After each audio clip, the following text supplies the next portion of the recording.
In the heart of the Coliseum, under the scorching Roman sun, a man condemned to death awaited his end. The hot air was thick with the heavy smell of sweat, blood, and exotic animals. Before him the gates creaked open, and his executioner appeared. A huge, trained elephant, an instrument of imperial power, trained to kill with terrifying precision. 50,000 spectators, a microcosm of the empire from senators in the front rows to slaves in the upper tiers, leaned forward.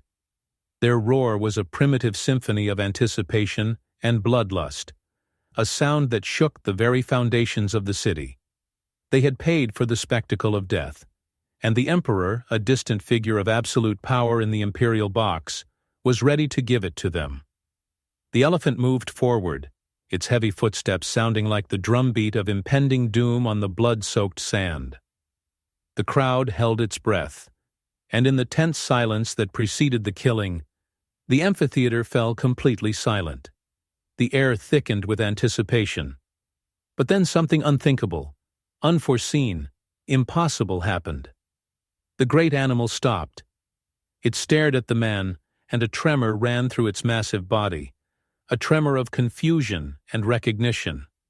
Understanding flashed in its intelligent eyes, a look that did not belong in this theater of cruelty. This was not just another human target, another anonymous victim in the bloody program of the day. This was his former master.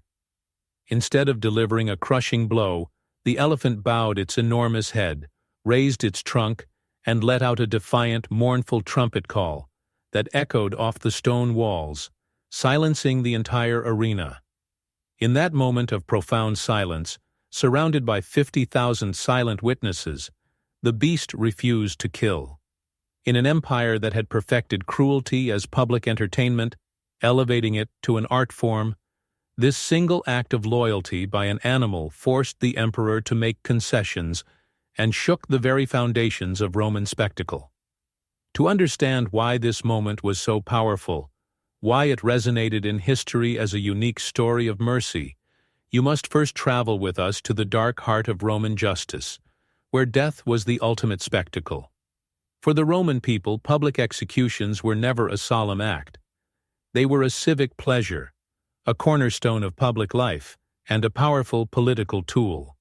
The poet Juvenal is known for his witty remark that the people, having ceded political power during the transition from republic to empire, desired only two things: bread and circuses, panem et circenses. Cruel executions were the most popular entertainment in the circus, a state opiate that distracted from political realities and reinforced the social order. The games were a place where the emperor could appear before his people, distribute generous gifts in the form of food or coins, and demonstrate his absolute power over life and death. Successful games could strengthen the popularity of a weak emperor, while poorly organized ones could cause riots. This thirst for spectacle was officially sanctioned and enshrined in the calendar. By the 4th century AD, more than 135 days a year were devoted to public games, ludi, many of which included carefully staged, state-sponsored killings. The Coliseum itself, opened in 80 AD, was an architectural marvel built specifically for this purpose. Its most ingenious feature was the Hypoium, a 2-story labyrinth of tunnels, elevators, and cages hidden beneath the arena floor. This underground world, run by slaves in perpetual semi-darkness, amid the growls of caged animals and the screams of people, was a marvel of Roman engineering. With the help of 80 vertical shafts and a complex system of blocks, animals, gladiators, and prisoners sentenced to death could be lifted into the arena, where they would magically appear before the roaring crowd, heightening the theatrical tension. The scale of the slaughter was staggering, and its environmental consequences were enormous. During the first games in the Coliseum, which lasted 100 days, more than 9,000 wild animals were killed. This insatiable demand for exotic animals spawned an extensive network of hunters throughout the empire, leading to the extinction of species such as the North African elephant, the Mesopotamian lion, and the European wild horse from entire regions. The daily schedule was a carefully planned crescendo of death. Animal hunts, venationes, in the morning, executions of criminals, meridiani, at noon, and the famous gladiatorial combats in the afternoon. It was a day of entertainment built entirely on death. Even the philosopher Seneca, who considered the games morally corrupting, acknowledged their intoxicating appeal. "I return home more greedy, more ambitious, and even more cruel and inhuman," he wrote. But, like thousands of his fellow citizens, he continued to return, drawn by the irresistible spectacle of bloodshed. In the Roman mind, punishment had to fit the crime, often in the most horrific way, both literally and symbolically. This legal philosophy, known as lex talionis, the law of retaliation, led to the emergence of an inventive and theatrical repertoire of methods of execution, each designed to send a specific, frightening message to the population. Perhaps the most famous of these was damnatio ad bestias, condemnation to be torn apart by wild animals. These executions, intended for the most heinous criminals, slaves, and prisoners of war, were often staged as perverse reenactments of mythological scenes. A person might be dressed in a costume of Icarus with wax wings and then thrown to the bears to be torn apart, or forced to play the role of Orpheus, who was torn to pieces by animals that his lyre could not tame. The writer Martial praised these spectacles, declaring, "What was once mere fable becomes reality in our arena." These were not quick killings. Animals were often starved to ensure maximum cruelty, prolonging the victim's agony for the entertainment of the crowd. For crimes that struck at the heart of Roman families, such as patricide, there was the punishment of poena culae, punishment by the sack. The condemned person was sewn into a leather bag with live animals, a dog, a rooster, a monkey, and a snake, each symbolizing one of the facets of the crime: infidelity, arrogance, malice, and poison. The bag was then thrown into the sea, depriving the criminal not only of life, but also of the very elements themselves: earth for burial, air for breathing, water for drinking. As the great orator Cicero explained, the logic was to isolate the criminal who had destroyed the source of his life from all the elements that sustain life. For enemies of the state, there was the ultimate symbol of Roman domination: crucifixion. This punishment was so painful and shameful that Roman citizens were usually exempt from it, and it was reserved for slaves, pirates, and rebels. The victim was forced to carry his own crossbeam through the streets before being nailed or tied to the cross, where he died a slow and painful death from suffocation and exhaustion, as the weight of his body prevented him from breathing.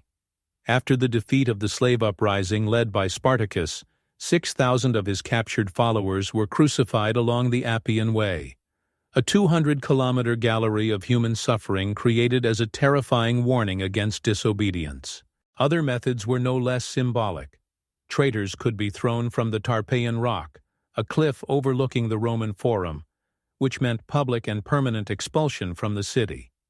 For Christians and others found guilty of sacrilege, there was the vivicum, death by burning at the stake.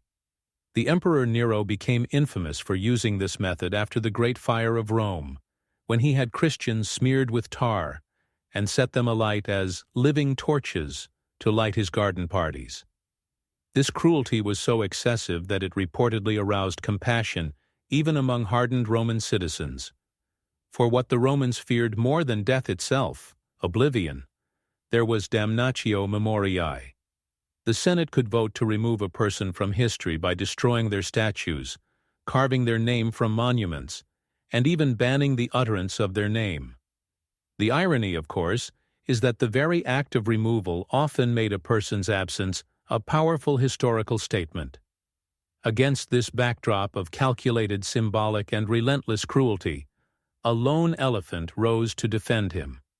As the ancient writer Aelian recounts, the crowd's initial bloodlust gave way to stunned silence, and then to something else entirely. This was not the planned murder they had expected. It was a raw, undeniable display of loyalty that transcended the brutal rules of the arena. The connection between man and animal interrupted the state's demonstration of power. The spectacle was disrupted. Whispers slowly rose, growing into murmurs and then a roar. But this was a different kind of roar.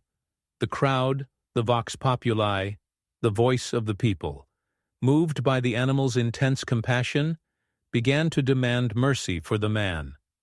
It was proof that even a people raised on violence could recognize a deeper meaning when it was revealed to them, not one of power and punishment, but of loyalty and love.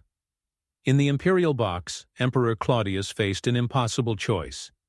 His power was built on the projection of absolute authority, often demonstrated within these very walls. To yield to the crowd, spurred on by a rebellious animal, could be seen as weakness.